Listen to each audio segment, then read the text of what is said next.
الحمد لله رب العالمين والصلاة والسلام على خير خلقه محمد وعلى آله وصحبه أجمعين ومن تبعهم بإحسان إلى يوم الدين أما بعد. قال الله تبارك وتعالى: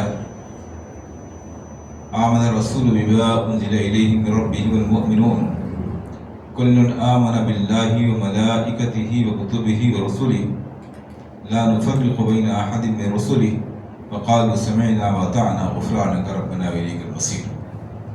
وقال النبي صلى الله عليه وسلم: الإيمان أن تؤمن بالله وملائكته وكتبه ورسله إلى آخر الحديث. محترم سامعین اکرام اور معزز خواتین،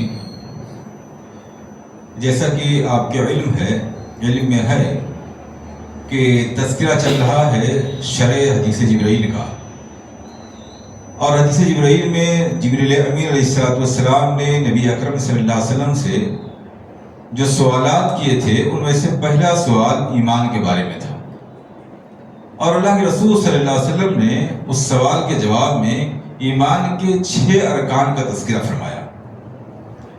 ایمان ان تؤمن باللہ وملائکتہ وکتبہ ورسلہ. یہاں تک بات پہنچی تھی. اللہ رب العالمین پر ایمان کا معنی مفہوم کیا ہے، فرشتوں پر اور کتابوں پر ایمان لانے کا معنی کیا ہے، اور چوتھی بات ہے رسولوں پر ایمان لانا. اسی چوتھی بات کی تشریح چل رہی ہے، اور پچھلے درس میں تمام رسولوں پر ایمان لانے کا معنی بتایا گیا تھا، کیونکہ قرآن میں یا حدیث میں جہاں بھی فرشتوں یا کتابوں یا رسولوں پر ایمان لانے کی بات کہی گئی ہے، سب میں سارے فرشتے، ساری کتابیں اور سارے رسول مراد ہیں. تو اس سے پہلے یہ بتایا گیا تھا کہ سارے رسولوں پر ایمان لانے کی ضرورت کیوں ہے، اور سارے رسولوں پر ایمان لانے کا معنی کیا ہے. اب چونکہ ہم اور آپ جس طرح سے سارے رسولوں پر ایمان رکھتے ہیں اور رکھنا چاہیے،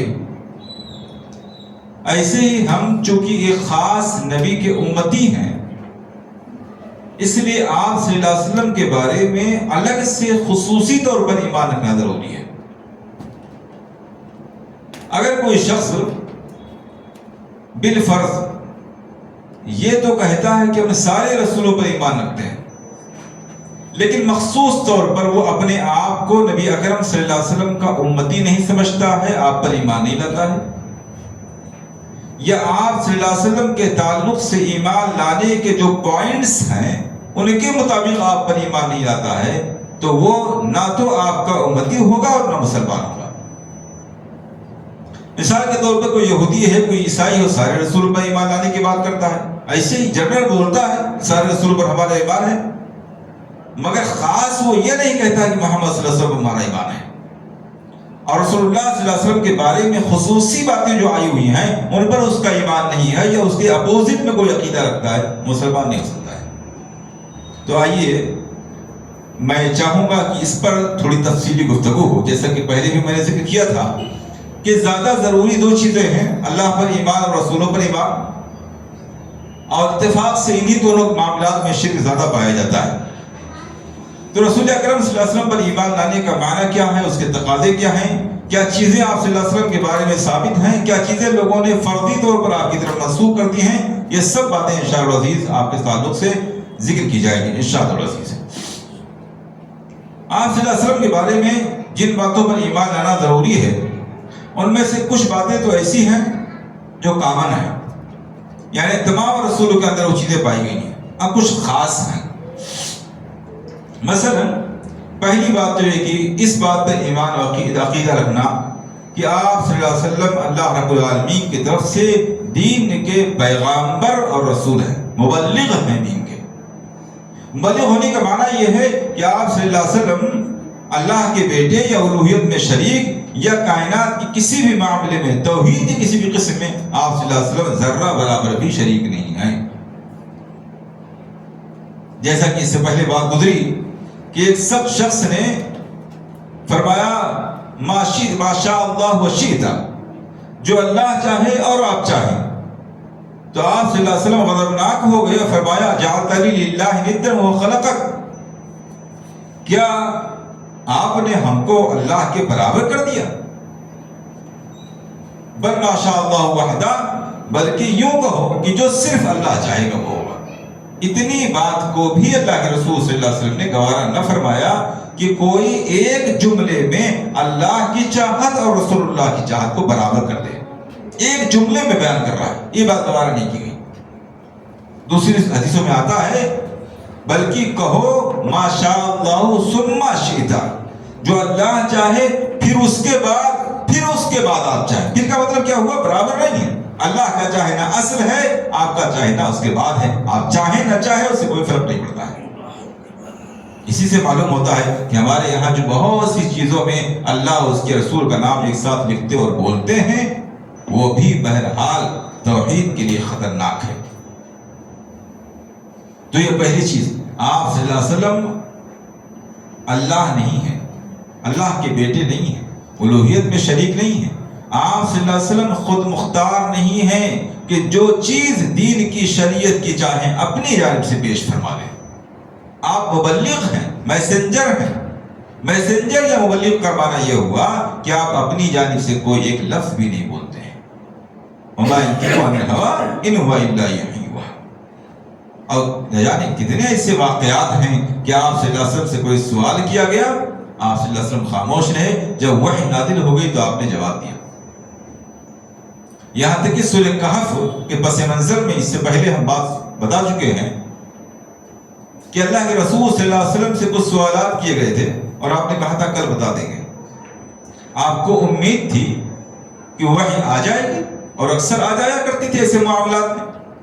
آپ کو امید تھی کہ وحی آ جائے گی اور بتا دوں گا. لیکن آپ صلی اللہ علیہ وسلم سے تھوڑی غفلت یہ ہوئی کہ آپ نے انشاءاللہ نہیں کہا تھا. حالانکہ کہنا چاہیے تھا، اللہ چاہے گا تب نہ وحی آئے گی. اتنی بھی بات اللہ رب العالمین کو گوارا نہ ہوئی اور اللہ تعالیٰ نے سورہ کہف میں باقاعدہ اس بات کا حکم نازل فرمایا وَلَا تَقُولَنَّ لِلشَّيْءٍ إِنِّي فَاعِلٌ ذَلِكَ غَدًا إِلَّا يَشَاءَ اللَّهُ. اب ہرگز کسی بھی کام کے بارے میں ایسا مت کہیے گا کہ میں کل ایسا کروں گا، الا انشاء اللہ، مگر یہ ضرور کہہ دیجیے گا کہ اللہ نے چاہا تب انشاءاللہ. ایسا ضرور کہہ دینا، اس کے بغیر مت کہنا. یعنی اللہ کے رسول صلی اللہ علیہ وسلم اپنی جانب سے کوئی بات بیان نہیں کر سکتے ہیں. قرآن کہتا ہے وما علی الرسول الا البلاغ المبین، رسول کی ذمہ داری صرف اتنی ہے کہ واضح طریقے سے اللہ کا پیغام بندوں تک پہنچا دے. یہ اور بات ہے کہ بعض معاملات میں اللہ کے رسول صلی اللہ علیہ وسلم کو اگر اختیارات دے دیے گئے ہیں اللہ کی جانب سے، اپنی جانب سے شریعت کے معاملے میں کوئی اختیار نہیں، اللہ کی جانب سے اختیار دے دیا گیا ہے، تو اس میں اللہ کے رسول صلی اللہ علیہ وسلم نے اپنی مرضی کے مطابق فیصلہ کیا ہے. مثال اس کی یہ ہے، آپ صلی اللہ علیہ وسلم نے فرمایا لولا ان اشق علی امتی لامرتهم بالسواک عند كل وضوء یا عند كل صلاۃ، دونوں طرح کی روایت ہے. اگر میری امت کے لیے دشواری کا خطرہ نہ ہوتا تو میں ہر وضو یا ہر نماز کے وقت مسواک کرنے کا حکم دے دیتا. اس روایت کو سامنے رکھتے ہوئے محدثین نے کہا ہے کہ بعض معاملات میں اللہ کے رسول صلی اللہ علیہ وسلم کو اللہ کی جانب سے اختیارات ہوتے تھے. بعض معاملات میں وہ باقاعدہ اختیارات دیے جاتے تھے کہ آپ اس کو استعمال کر سکتے ہیں، تب اس میں اللہ کے رسول صلی اللہ علیہ وسلم اللہ کی مرضی سے اپنے اختیار کو استعمال کرتے تھے. عام شریعت کے معاملے میں آپ صلی اللہ علیہ وسلم شارع نہیں ہیں، شارح ہیں. شارع شین الف رے عین، شارع کے معنی شریعت والا، شریعت بنانے والا. آپ شارع نہیں ہیں، شارع اللہ کی ذات ہے. آپ کیا ہیں؟ شارح ہیں، شین الف را حا. شارح شرح کرنے والا، ایکسپلین کرنے والا، تبلیغ کرنے والا. آپ شارع نہیں بلکہ شارح. پہلی بات. دوسری بات، اس بات کا عقیدہ رکھنا کہ آپ صلی اللہ علیہ وسلم نے اللہ رب العالمین کے تمام تر پیغامات بندوں تک پہنچا دیے گئے. اللہ رب العالمین کی جانب سے رسول اکرم صلی اللہ علیہ وسلم کو جو باتیں معلوم تھیں، جو آپ کے علم میں آئیں، چاہے وہ وحی کے ذریعہ، چاہے آپ صلی اللہ علیہ وسلم کو باتیں دکھا دی گئی یا بتا دی گئی، وہ دو قسم کی تھی۔ بعض وہ باتیں جو اللہ کے رسول صلی اللہ علیہ وسلم کے ساتھ خاص تھی، یعنی اس کی تبلیغ ضروری نہیں تھی، بلکہ اللہ کے رسول صلی اللہ علیہ وسلم کے ایمان اور یقین میں اضافے کے لیے بہت سی چیزیں آپ کو دکھائی گئی تھی۔ ظاہر سی بات ہے، اللہ کے رسول صلی اللہ علیہ وسلم نے جنت اور جہنم کا جو منظر اپنی آنکھوں سے دیکھا، اس کی تمام تر تفصیلات ہم تک نہیں پہنچی ہیں۔ تمام تر بہت سی تفصیلات ہیں، بہت کچھ ہیں، لیکن پھر بھی یہ تو نہیں کہا جا سکتا کہ ساری تفصیلات ہیں۔ ساری تفصیلات تو نہیں۔ مثال کے طور پر کیا ہمیں یہ معلوم ہے کہ جنت میں جو حوریں ہیں وہ کون سا زیور پہنیں گی؟ نہیں معلوم ہے۔ تو بہت سی ایسی تفصیلات ہیں کہ بہت زیادہ ڈیپ میں، گہرائی میں جا کر کے ہم کو نہیں بتائی گئی ہیں۔ یہ اللہ کے رسول صلی اللہ علیہ وسلم نے فرمایا کہ اگر مجھے جو باتیں معلوم ہیں تمہیں معلوم ہو جائیں تو تم رو گے زیادہ، ہنسو گے کم، ہنسی تمہیں کم آئے۔ اس کا مطلب کیا ہوا؟ آپ صلی اللہ علیہ وسلم کو بہت سی باتیں معلوم تھی، صحابہ کو نہیں معلوم تھی۔ ایک کچھ تو باتیں ایسی ہیں جب تک کسی چیز کے بارے میں یقین نہ ہو جائے، دلیل نہ مل جائے کہ یہ چیز اللہ کے رسول صلی اللہ علیہ وسلم کو معلوم تھی، تب تک یہ نہیں کہا جا سکتا ہے کہ آپ کے علم میں تھی۔ یہ خوب سمجھ لینا چاہیے۔ آپ صلی اللہ علیہ وسلم کے علم میں کوئی بات تھی، اس کا ہمیں دلیل کے ساتھ جب تک پتہ نہ لگ جائے تب تک نہیں کہا جا سکتا کہ آپ کو ساری باتیں معلوم تھی۔ جن باتوں کے بارے میں معلوم ہو جائے وہ باتیں آپ کو معلوم تھی۔ دوسری وہ چیز جس کا تعلق شریعت سے ہے، دین کے احکام سے ہے، مسائل سے اور عقائد سے ہے۔ اس کا تعلق عقائد سے اور مسائل سے ہے۔ یہ وہ باتیں ہیں جن کی تبلیغ کا آپ کو حکم دیا گیا تھا۔ جن باتوں پر عقیدہ اور ایمان رکھنا ہمارے لیے ضروری ہے، ان باتوں کی تبلیغ کے آپ پابند تھے، ضروری تھا کہ آپ ہم کو بتائیں۔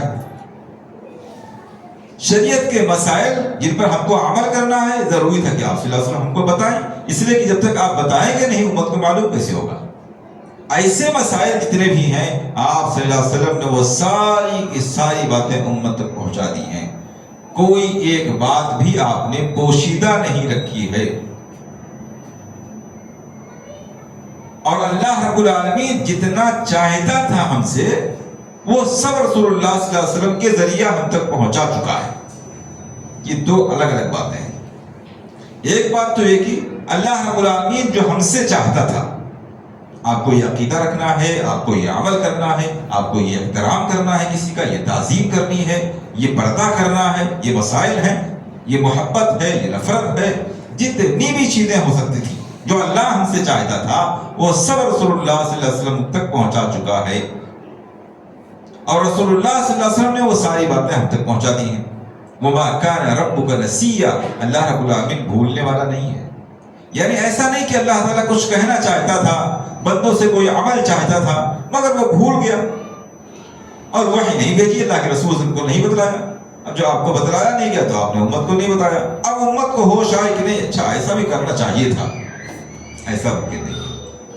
مثال اس کی کیا ہے؟ مثال یوں کہ مان لیجیے سوال آتا ہے کہ قبلے کی طرف پیر کرنا کیسا ہے؟ سوال آتا ہے نا، وہاں یہ عقیدہ فٹ ہوگا۔ یہ جو باتیں بیان ہو رہی ہیں اگر ذہن میں محفوظ رہے گی تو بڑی وصولی باتیں ہوں گی۔ سوال آتا ہے نا قبلے کی طرف پیر کرنا کیسا ہے؟ اب اس پہ یہ بات ذہن میں رکھیں، اللہ رب العالمین ہم سے جو چاہتا تھا وہ سب رسول اللہ صلی اللہ علیہ وسلم پر نازل کر چکا ہے، اور وہ ساری باتیں رسول اللہ صلی اللہ علیہ وسلم امت تک پہنچا چکے ہیں۔ تو کیا رسول اللہ صلی اللہ علیہ وسلم نے قبلے کی طرف پیر کرنے سے منع فرمایا؟ اگر نہیں فرمایا تو گویا اللہ تعالیٰ یہ نہیں چاہتا تھا۔ اگر چاہتا تو اس کا حکم دیتا، اور حکم دیتا تو رسول اللہ صلی اللہ علیہ وسلم بیان کرتے۔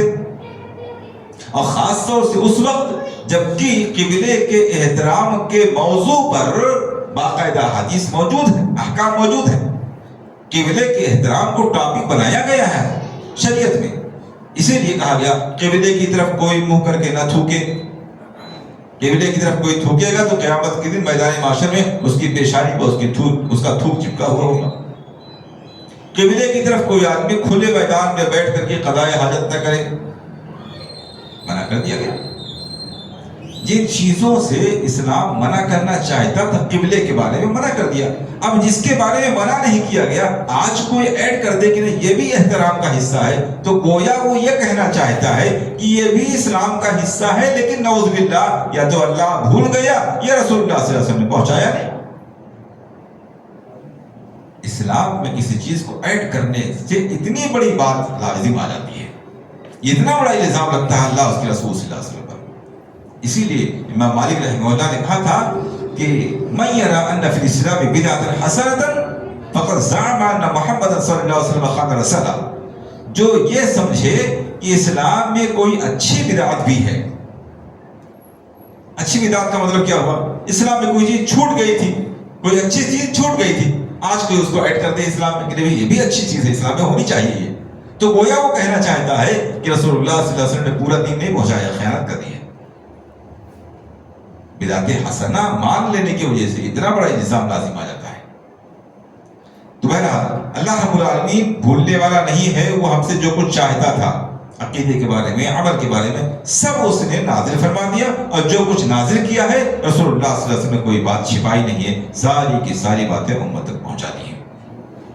اللہ رب العالمین فرماتا ہے سورہ مائدہ میں، یا ایھا الرسول بلغ ما انزل الیک من ربک وان لم تفعل فما بلغت رسالتہ واللہ یعصمک من الناس ان اللہ لا یہدی القوم الکافرین۔ اے رسول صلی اللہ علیہ وسلم، آپ وہ تمام باتیں لوگوں تک پہنچا دیجیے جو آپ کی طرف آپ کے رب کی جانب سے نازل کی گئی ہیں۔ جتنی باتیں بھی آپ پر نازل کی گئی ہیں آپ لوگوں تک پہنچا دیجیے۔ اب آپ پر جو باتیں نازل کی گئی ہیں وہ دو قسم کی ہیں، ایک قرآن کی شکل میں، حدیث کی شکل میں، دونوں اس میں داخل ہیں۔ جو بات بھی آپ تک پہنچائی گئی ہے وہ ساری باتیں آپ لوگوں تک پہنچا دیجیے۔ وَإِن لَمْ تَفْعَلْ، اور اگر آپ نے ایسا نہیں کیا فَمَا بَلَّغْتَ رِسَالَتَهُ، تو اللہ کی طرف سے جو میسج آپ کو دیا گیا تھا وہ میسج آپ نے بندوں تک نہیں پہنچایا۔ یہ آپ کی ڈیوٹی کی کمی ہوگی، آپ کے فریضے کی ادائیگی میں کوتاہی ہوگی، اس لیے آپ تک جو باتیں بھی نازل کی جا رہی ہیں سب امت تک پہنچا دیجیے۔ وَاللَّهُ يَعْصِمُكَ مِنَ النَّاسِ، اور اللہ رب العالمین لوگوں سے آپ کی حفاظت فرمائے گا۔ یعنی جب آپ دین کی دعوت و تبلیغ کا کام کریں گے تو آپ کو پریشانیاں آئیں گی، لوگ آپ کے دشمن ہو جائیں گے، مگر اللہ آپ کے لیے کافی، اللہ آپ کی حفاظت کرے گا۔ یہ دین کی دعوت دینے والے کے لیے اللہ کی طرف سے حفاظت کی گارنٹی ہے۔ جو کوئی بھی دین کی دعوت دے گا، صحیح دین پہنچائے گا، لوگوں تک پریشانی آئیں گی، لوگ طرح طرح سے اس کو پریشان کرنے کی کوشش کریں گے، جیسا کہ انبیاء کے ساتھ، صحابہ کے ساتھ، ان لوگوں کے ساتھ ہوا ہے۔ مگر فرمایا واللہ یعصمک من الناس، اللہ رب العالمین آپ کو جو ہی بے یارو مددگار نہیں چھوڑے گا، آپ کی حفاظت فرمائے گا۔ ان اللہ لا یہدی القوم الکافرین، اللہ رب العالمین کافروں کو ہدایت نہیں دیتا۔ یہ دوسری بات کہ اللہ رب العالمین کے رسول صلی اللہ علیہ وسلم نے دین کا سارا پیغام امت تک پہنچا دیا، کوئی بات ادھوری نہیں رکھی ہے، کوئی بات چھپائی نہیں ہے۔ تیسری بات، اسلام نے جو کچھ ہمیں بتایا ہے، چاہے اس کا تعلق عقیدے سے ہو اور چاہے اس کا تعلق عمل سے ہو، کرنے سے ہو یا رکنے سے ہو، امر سے ہو یا نہیں سے ہو، جتنی بھی باتیں بتائی ہیں اللہ انہی کی پابندی پر راضی ہوتا ہے۔ اس سے زائد چیزیں اگر کوئی کر رہا ہے تو گویا اسلام کے باہر کی چیز ہے، اور جب اسلام کے باہر کی چیز ہے تو اللہ کی رضامندی اور ناراضگی کا اس سے کوئی تعلق نہیں، اللہ نے اس کا حکم ہی نہیں دیا۔ ہاں اتنی بات ضرور ہے کہ اگر کوئی اسلام کے باہر کی چیز کو اسلام کی چیز سمجھ بیٹھے تو گنہگار ضرور ہوگا۔ اسلام کے باہر کی چیز جو ہے اس سے اللہ راضی نہیں ہوتا ہے۔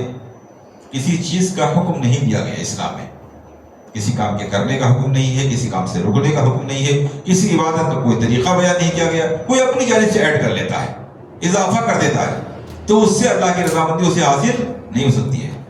البتہ اس سے اللہ کی ناراضگی ضرور حاصل ہو جائے گی، کیونکہ اس شخص نے اسلام میں ایک نئی چیز ایڈ کر دی۔ اللہ رب العالمین فرماتا ہے ان الدین عند اللہ اسلام، اللہ رب العالمین کے نزدیک دین صرف وہ ہے جو اسلام ہے۔ اسلام کی شکل میں ہم لوگوں تک جو اللہ کا پیغام رسول اللہ صلی اللہ علیہ وسلم کے ذریعے پہنچا ہے صرف وہی دین ہے، جو نہیں پہنچا ہے وہ دین کے باہر کا حصہ، وہ دین نہیں ہے۔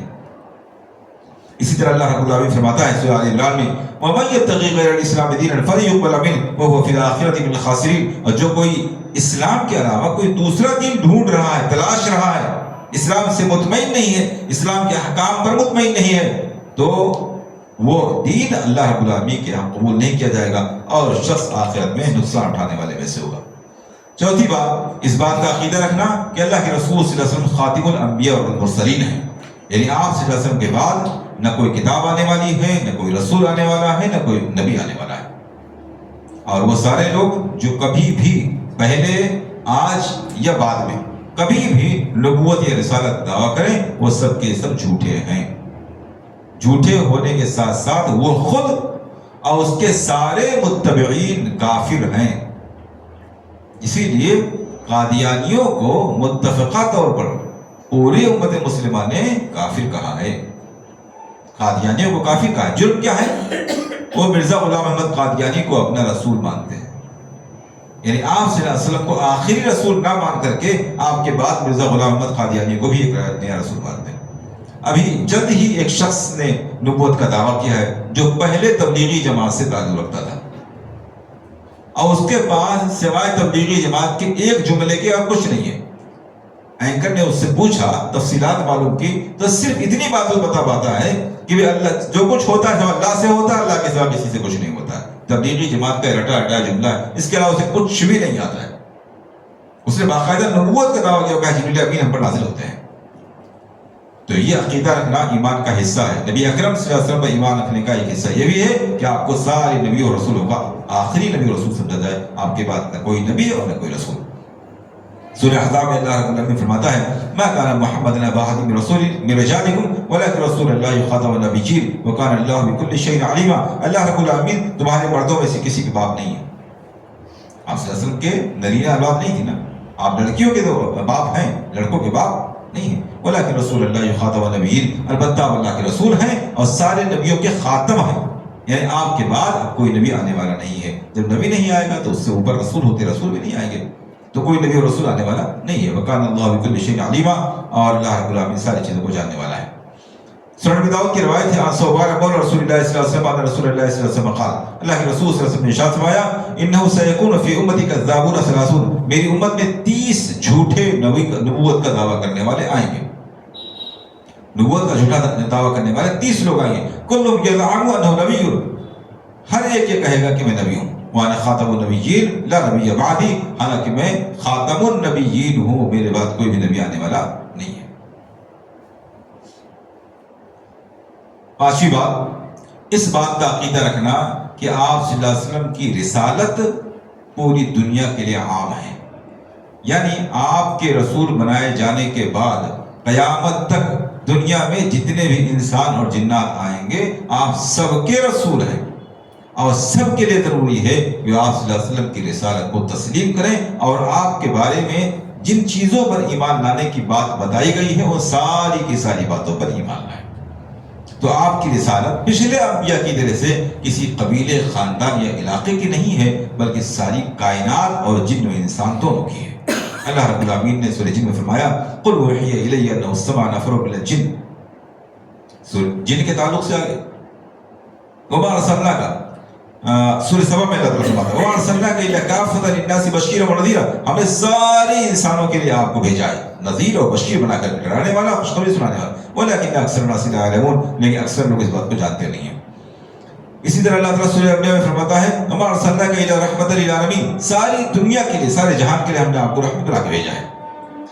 تو یہ پانچویں بات کہ اللہ کے رسول صلی اللہ علیہ وسلم ساری کائنات کے نبی ہیں اور سارے لوگ آپ کی امت ہیں۔ جن لوگوں نے آپ کی دعوت کو قبول کر لیا ہے ان کو امت اجابت کہا جاتا ہے، یعنی مسلمانوں کو امت اجابت کہا جاتا ہے، اور جن لوگوں نے آپ کی دعوت قبول نہیں کی ہے ان کو امت دعوت کہا جاتا ہے، یعنی غیر مسلم بھی آپ کی امت میں داخل ہیں۔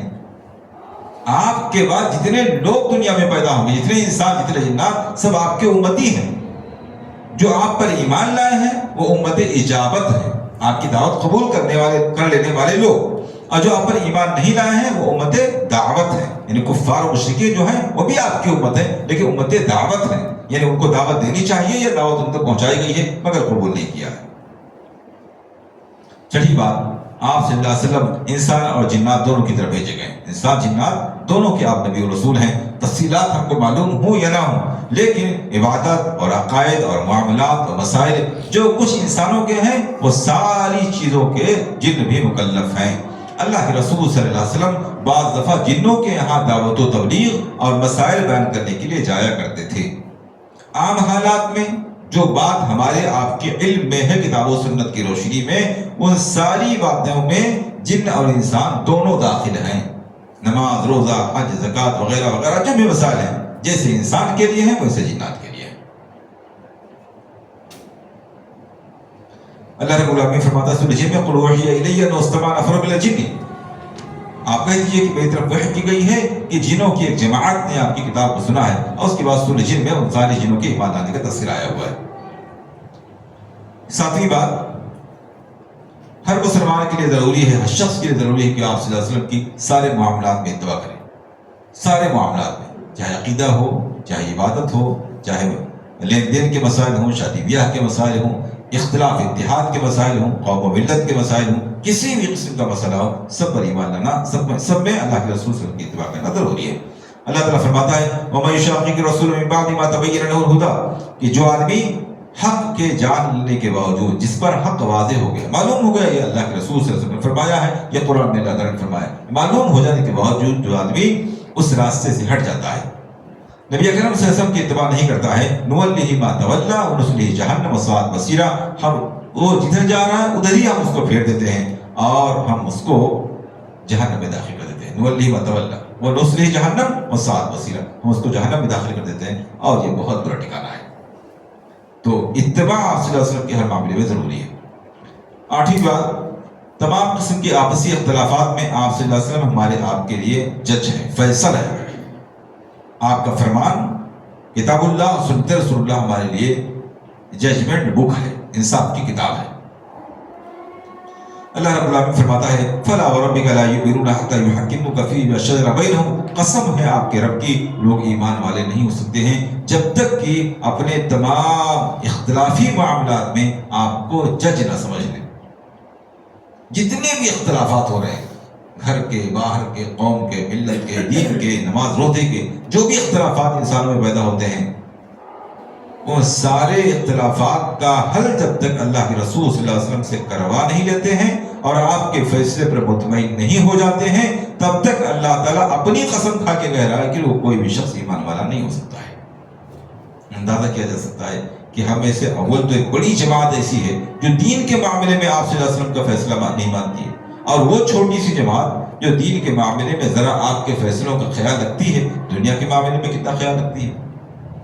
ہم آپ روزہ، نماز، حج، زکوٰۃ کے بارے میں تو عالم صاحب سے، مفتی صاحب سے معلوم کرتے ہیں بھائی مسئلہ کیا ہے، لیکن آپس کے اختلافات پیدا ہو جائیں تو ہم کورٹ اور پنچایت اور یہ اور وہ سب کے پاس سب کے چکر لگاتے ہیں۔ ایسا کم ہی ہوتا ہے کہ گھر میں کوئی اختلاف ہو جائے، میاں بیوی میں اختلاف ہو جائے، خاندانوں میں کوئی اختلاف ہو جائے اور ہم دونوں فریق جن میں اختلاف ہو گیا ہے، ہم مسلمان ہیں، ہم فوراً جمع ہوں، اکٹھے ہوں اور یہ کہیں چلیے بھائی عالم صاحب سے اس مسئلے کا حل کتاب و سنت کی روشنی میں معلوم کرتے ہیں۔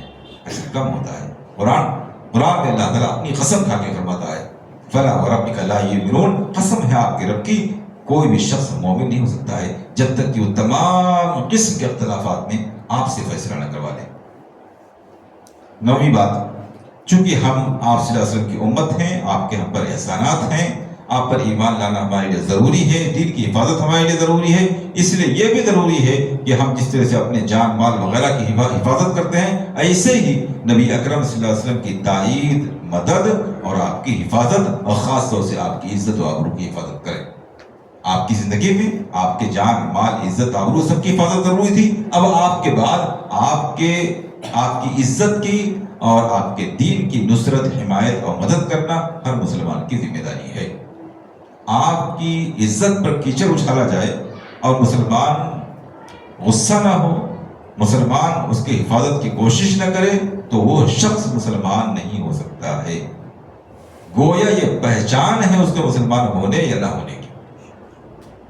مثلاً اگر کوئی آدمی ہمارے ماں باپ کو گالی دے اور ہم خاموش کھڑے مسکراتے رہے، کیا دنیا ہم کو اپنے ماں باپ سے محبت کرنے والا مان لے گی؟ ہم کتنی محبت کا دعویٰ کریں، رسول اللہ صلی اللہ علیہ وسلم کے احسانات اور آپ کی شخصیت ہمارے ماں باپ کے مقابلے میں بہت زیادہ آگے ہے. اس لیے آپ کی بے حرمتی کی جائے، آپ کے لائے ہوئے دین کی بے حرمتی کی جائے کسی بھی انداز میں، اور مسلمان اس پر خاموش ہے، اس کا ڈیفنس کرنے کی کوشش نہیں کرتا ہے، آپ کی عزت کی حفاظت کی کوشش نہیں کرتا، وہ مسلمان نہیں ہو سکتا ہے. اللہ رب العالمین سورہ فتح میں فرماتا ہے اِنَّا أَرْسَلْنَاكَ شَاهِدًا وَمُبَشِّرًا وَنَذِيرًا، اے رسول اکرم صلی اللہ علیہ وسلم میں نے آپ کو گواہی دینے والا، خوشخبری دینے والا اور ڈرانے والا بنا کے بھیجا ہے. لِتُؤْمِنُوا بِاللَّهِ وَرَسُولِهِ، تاکہ اے لوگوں تم ایمان لاؤ اللہ پر اور اس کے رسول پر، وَتُعَزِّرُوهُ وَتُوَقِّرُوهُ وَتُسَبِّحُوهُ بُكْرَةً وَأَصِيلًا، اور نبی اکرم صلی اللہ علیہ وسلم کی تعیید اور حمایت کرو اور آپ کی توقیر اور تعظیم کرو اور اللہ رب العالمین کی تسبیح بیان کرتے رہو صبح و شام. اس لیے ہم نے آپ کو رسول بنایا ہے تاکہ آپ کے ماننے والے لوگ آپ کی تعظیم، تکریم، محبت، توقیر کریں اور آپ کی نصرت اور حمایت اور تائید میں لگے رہیں. اسی طرح اللہ رب العالمین فرماتا ہے فَالَّذِينَ آمَنُوا بِهِ وَعَزَّرُوهُ وَنَصَرُوهُ وَاتَّبَعُوا النُّورَ الَّذِي أُنزِلَ مَعَهُ أُولَٰئِكَ هُمُ الْمُفْلِحُونَ، کہ وہ لوگ جو ایمان لائے آپ صلی اللہ علیہ وسلم پر اور آپ کی تائید اور حمایت کی اور آپ کی مدد کی اور اس نور کی اتباع کی جو آپ صلی اللہ علیہ وسلم پر نازل کی گئی ہے، یعنی کتاب اللہ کی. أُولَٰئِكَ هُمُ الْمُفْلِحُونَ، تو وہی لوگ کامیاب ہونے والے ہیں. جن لوگوں نے یہ سارے کام نہیں کیے، آپ کی نصرت، حمایت، مدد اور آپ پر ایمان یہ سب نہیں کیا، وہ کامیاب ہونے والے نہیں. 10ویں بات، آپ صلی اللہ علیہ وسلم کی محبت ایمان کے لیے شرط ہے، لیکن محبت کی ایک لمٹ ہے، ایک حد ہے. اس حد سے بڑھا دینا یہ مومن کے شایان نشان نہیں ہے، بلکہ آپ پر ایمان لانے کے خلاف ہے. آپ دیکھیے صحابہ کرام سے زیادہ آپ صلی اللہ علیہ وسلم سے محبت کرنے والا دنیا میں کوئی نہیں ہو سکتا ہے. آپ صلی اللہ علیہ وسلم جب صحابہ کرام کی مجلس میں تشریف لاتے تھے تو صحابہ کرام آپ کی تعظیم میں کھڑے ہو جایا کرتے تھے. آپ صلی اللہ علیہ وسلم نے فرمایا نہیں، لا تقوموا كما يقوم الأعاجم لملوكهم، جس طرح سے غیر عربی لوگ، عرب کے باہر کے لوگ، اجامی لوگ اپنے بڑوں اور بادشاہوں اور سرداروں کی تعظیم میں ادب کے ساتھ کھڑے ہو جاتے ہیں، ایسا تم لوگ مت کھڑے ہوا کرو. اللہ کے رسول صلی اللہ علیہ وسلم منع فرما دیا. اب دل میں کھڑے ہونے کی چاہت اور ادب اور احترام سب کچھ ہونے کے باوجود صورتحال بدل گئی. آپ صلی اللہ علیہ وسلم تشریف لا رہے ہیں، کوئی نہیں کھڑا ہو رہا ہے. تو آپ سے محبت ضروری ہے، لیکن محبت ہی کا تقاضا یہ ہے کہ آپ صلی اللہ علیہ وسلم کے بارے میں غلو نہ کیا جائے، مبالغہ نہ کیا جائے، حد سے آگے نہ بڑھایا جائے، نہ کوتاہی کی جائے، کمی کی جائے، تنقیص کی جائے، اور نہ ہی آپ کو آپ کی حد سے آگے بڑھایا جائے. اس لیے کہ حد سے آگے بڑھانا جو غلو ہے پچھلی امتوں کے ہلاکت کی وجہوں میں سے ایک بڑی وجہ ہے. اللہ کے رسول صلی اللہ علیہ وسلم نے فرمایا ایاکم الغلو، غلو کرنے سے بچو، میری محبت میں حد سے آگے بڑھنے سے بچو. آج امت مسلمہ کا بڑا توقع آپ صلی اللہ علیہ وسلم سے محبت کے نام پر نہ جانے کیا کیا باتیں آپ کی طرف منسوخ کر چکا ہے، اور نہ جانے کیا کیا آپ صلی اللہ علیہ وسلم کو کہہ رہا ہے، نہ جانے کیا کیا عقیدہ رکھتا ہے، اور وہ سمجھتا ہے سب محبت کے نام پر ہے، یہ ایمان کا حصہ ہے. اور جو لوگ ایسا نہیں کر رہے ہیں ان کو آپ صلی اللہ علیہ وسلم کی تعظیم اور توقیر کے خلاف سمجھتا ہے، گستاخ رسول کہتا ہے. حالانکہ اگر آج ہم لوگ گستاخ رسول ہیں تو آپ صحابہ کرام کو کیا کہیں گے کہ آپ صلی اللہ علیہ وسلم تشریف لاتے ہیں اور صحابہ کرام کھڑے نہیں ہوتے. یہ دین کا فہم تھا، دین کی سمجھ تھی کہ وہ جانتے تھے کہ آپ صلی اللہ علیہ وسلم کے احترام اور ادب کی ایک حد ہے، اس حد سے آگے بڑھا کر کے نہ رسول اللہ صلی اللہ علیہ وسلم کو خوش کیا جا سکتا ہے، نہ اللہ تعالیٰ کو خوش کیا جا سکتا ہے. اللہ کے رسول صلی اللہ علیہ وسلم فرماتے ہیں لا تطرونی کما اطرت النصارى عیسی ابن مریم، مجھے حد سے آگے مت بڑھاؤ جیسا کہ عیسائیوں نے عیسی ابن مریم کو حد سے آگے بڑھایا اور رسول سے اوپر اٹھا کر کے ان کو اللہ کا بیٹا اور اللہ بنا دیا. تو آپ پر ایمان لانے اور آپ کی محبت کرنے اور آپ کی تائید کرنے، آپ کی توقیر اور تعظیم کرنے کی سب کی ایک حد ہے. اسلام نے وہ حد مقرر کر دیا، اس حد کو جان کر اسی حد میں رہنا آپ پر ایمان لانے کا حصہ ہے. جو اس حد سے اوپر چلا جائے وہ آپ صلی اللہ علیہ وسلم پر صحیح معنوں میں ایمان نہیں رکھتا ہے. 11ویں بات، آپ صلی اللہ علیہ وسلم کا تذکرہ ہو، آپ کی حدیث بیان کی جائے، آپ کا کوئی حکم آ جائے تو اس وقت کوئی بھی شخص اس سے ایک قدم بھی آگے نہ بڑھے. آپ کا فرمان آ گیا ٹھہرنے کا تو بس ٹھہر جائے. عقیدے کی بات ہو یا عمل کی بات ہو، کسی طرح کی کوئی بات ہو، اللہ رب العالمین سورہ حجرات میں فرماتا ہے یا ایھا الذین آمنوا لا تقدموا بین یدی اللہ ورسولہ واتقوا اللہ ان اللہ سمیع علیم. اے ایمان والو، اللہ اس کے رسول کے سامنے آگے نہ بڑھو. اللہ اس کے رسول کا فرمان آ جائے تو اس سے ایک قدم بھی آگے نہ بڑھو. فرمان آ گیا کہ آپ کو یہ کرنا ہے تو اس سے آگے بڑھ کر کوئی نیکی کا کام سمجھ کے مت کرو، یہ بھی گناہ کا کام ہے. فرما دیا کہ رکنا ہے تو بس یہیں ٹھہر جاؤ، اس سے ایک قدم بھی آگے نہ بڑھو. میرے بعد رحمہ اللہ کا واقعہ یاد آ جایا کرتا ہے کہ کسی شخص نے ان سے پوچھا، علامہ ابن باز رحمہ اللہ سے، کہ اسلام میں ہم کو حکم دیا گیا ہے کہ کوئی شخص دونوں جوتے چپل کی جو جوڑی ہوتی ہے دونوں پیر کی، ان میں سے ایک پہن کر کے نہ چلے، یا تو دونوں نکال دے یا دونوں پہن لے. اسلام ہم کو حکم دیتا ہے کہ دونوں یا تو پہن لیں یا تو دونوں نکال دیں، ایک پہن کر کے نہ چلے، ایک جوتا ایک چپل پہن کر نہ چلے. تو کسی شخص نے سوال کیا ابن باز رحمہ اللہ سے کہ بعض دفعہ ایسا ہوتا ہے کہ مسجد سے، مدرسے سے، کسی مجلس سے نکلتے ہیں، ہم دیکھتے ہیں کہ بھیڑ نے ہمارا ایک جوتا یا چپل دور پہنچا دیا ہے اور ایک پاس میں رکھا ہوا ہے. تو کیا ایسی صورت میں ہمارے لیے گنجائش ہے کہ ہم ایک جوتا پہن لیں اور چند قدم آگے چل کر کے دوسرے پیر کا جوتا پہن لیں؟ کیا ایسا کر سکتے ہیں؟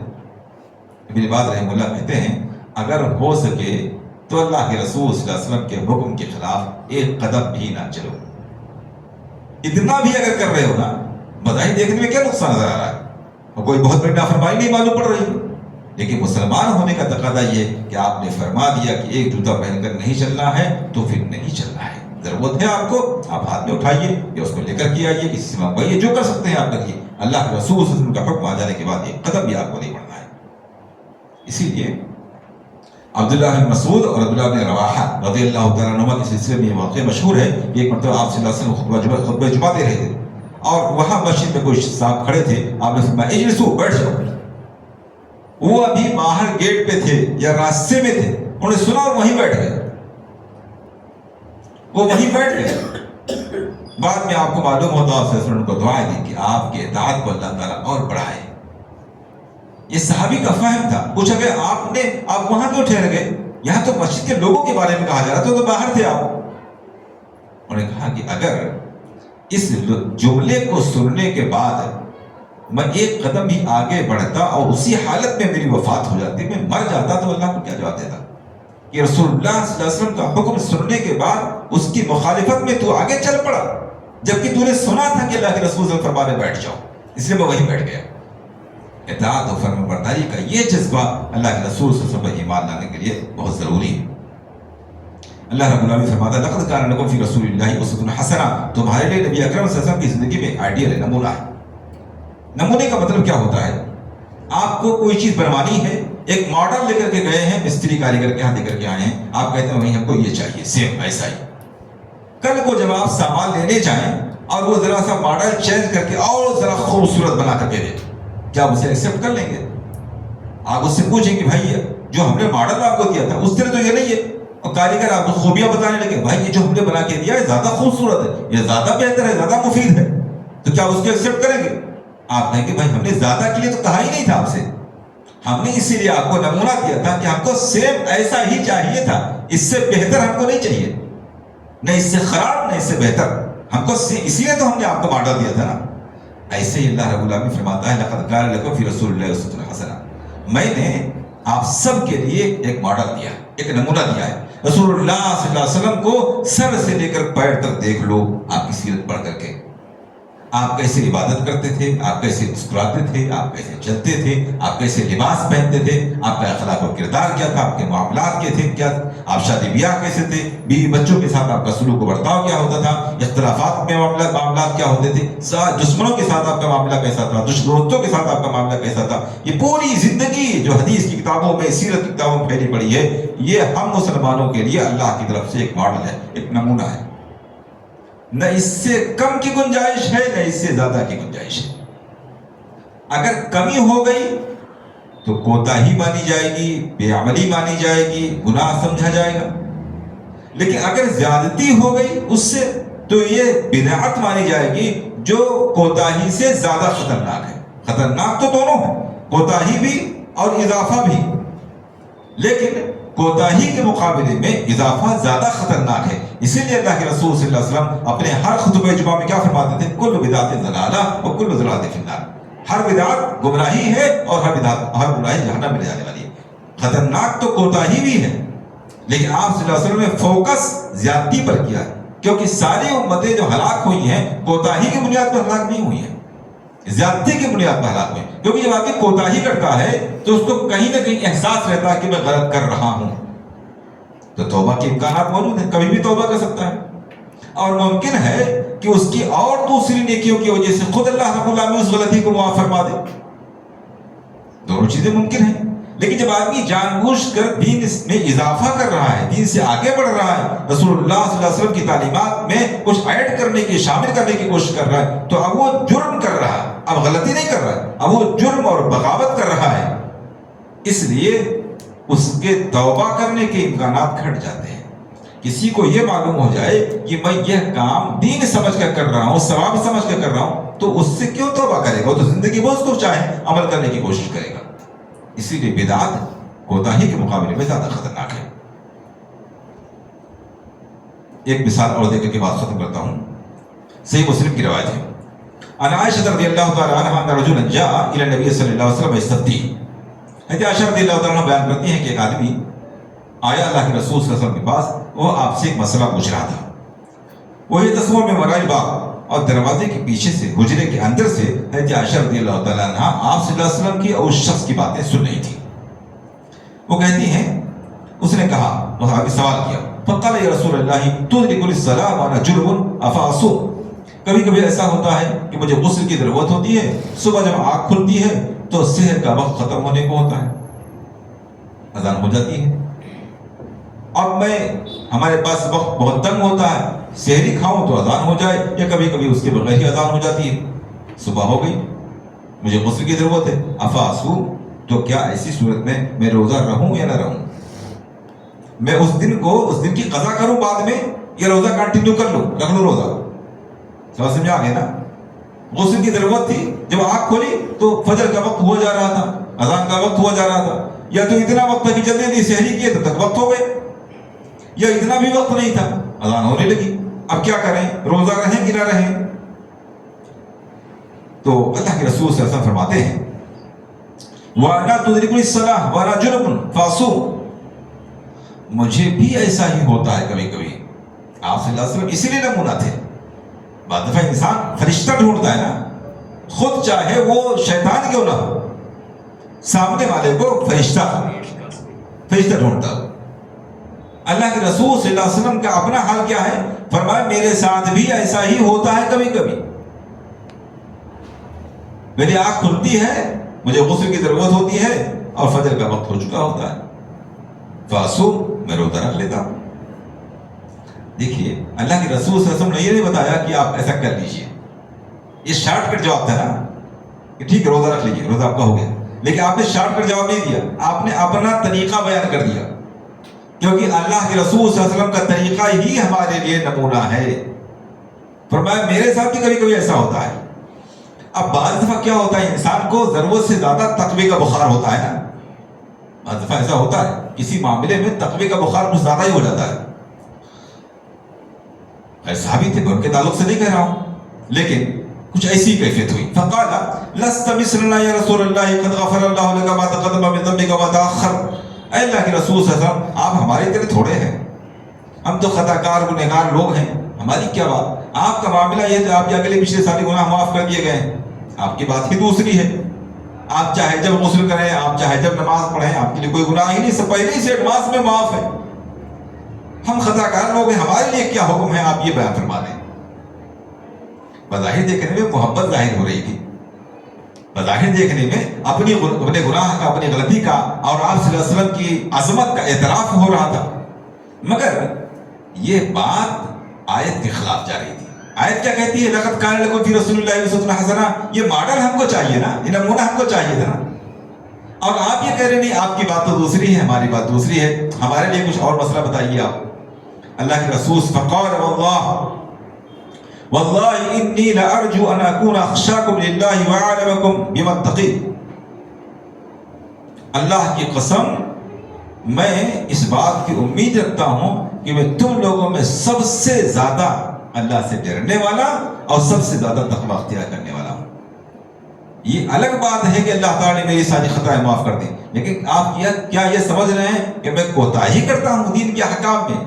یعنی غسل مجھ کو بھی کر لینا چاہیے تھا، غسل نہیں کر سکا تو روزہ مجھ کو نہیں رکھنا چاہیے تھا، اب میں جان بوجھ کر کے اس لیے اس موقع کا فائدہ اٹھا رہا ہوں کہ اللہ نے غلطی ہماری معاف کر دی ہے، ایسا سمجھتے ہو؟ آپ صلی اللہ علیہ وسلم نے سخت تنبیہ فرمائی کہ میں تم لوگوں میں سب سے زیادہ اللہ سے ڈرنے والا ہوں۔ اس کا معنی کیا ہوا؟ اللہ کے رسول صلی اللہ علیہ وسلم نے جو کچھ بھی کیا ہے، جو کچھ حکم دیا ہے، جو پریکٹیکل طور پہ کر کے دکھایا ہے، امت کو اسی کا پابند بنایا گیا ہے۔ اس لیے بعض دفعہ لاعلمی کی بنیاد پر جو بے جا تقوی کا بخار چلتا ہے وہ تقوی نہیں ہے، وہ نبی اکرم صلی اللہ علیہ وسلم کی سنت کی مخالفت اور جہالت ہوتی ہے۔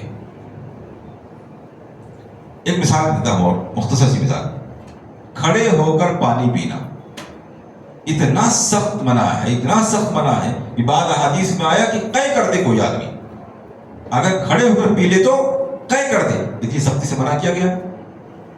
لیکن آپ صلی اللہ علیہ وسلم کے بارے میں موجود ہے کہ آپ نے کھڑے ہو کر پانی پیا۔